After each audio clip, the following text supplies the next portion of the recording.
Au nom du Père et du Fils et du Saint-Esprit. Amen.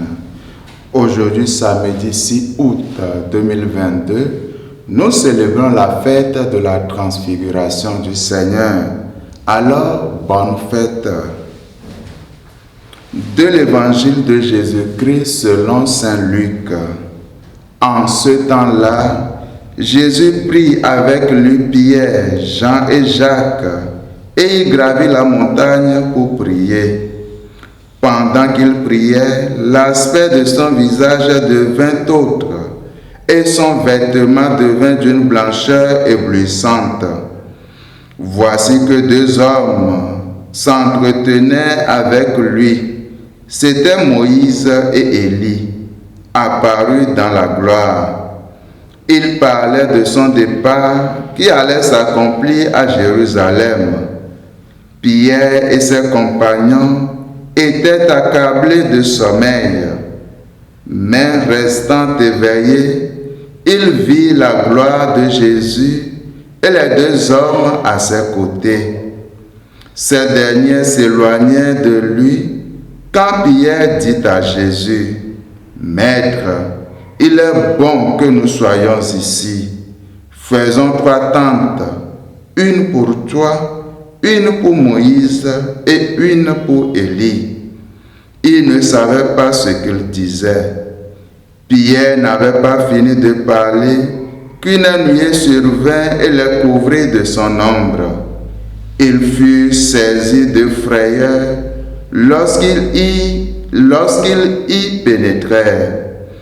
Et de la nuée, une voix se fit entendre: « Celui-ci est mon fils, celui que j'ai choisi, écoutez-le. » Et pendant que la voix se faisait entendre, il n'y avait plus que Jésus seul. Les disciples gardèrent le silence, et en ces jours-là, ils ne rapportaient à personne rien de ce qu'ils avaient vu. Acclamons la parole de Dieu.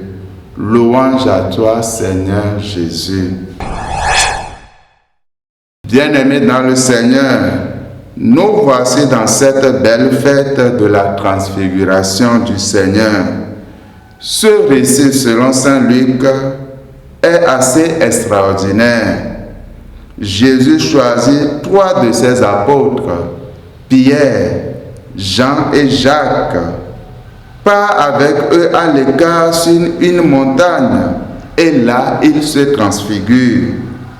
Non seulement il se montre autrement, mais les apôtres y voient encore Élie, Moïse, et entendent une voix qui leur dit: « Celui-ci est mon fils, celui que j'ai choisi, écoutez-le. » Cette parole est importante, frères et sœurs.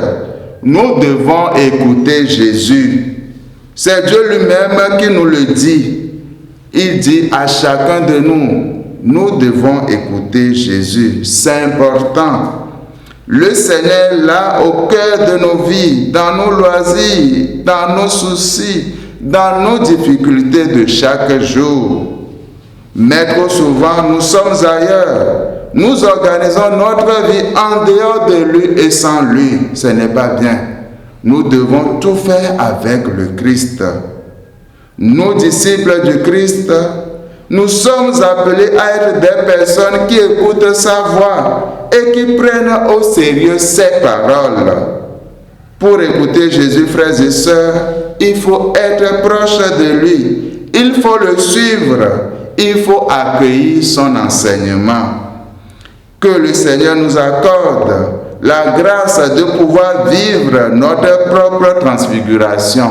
Qu'il en soit ainsi pour nous, aujourd'hui, demain et pour les siècles des siècles. Amen.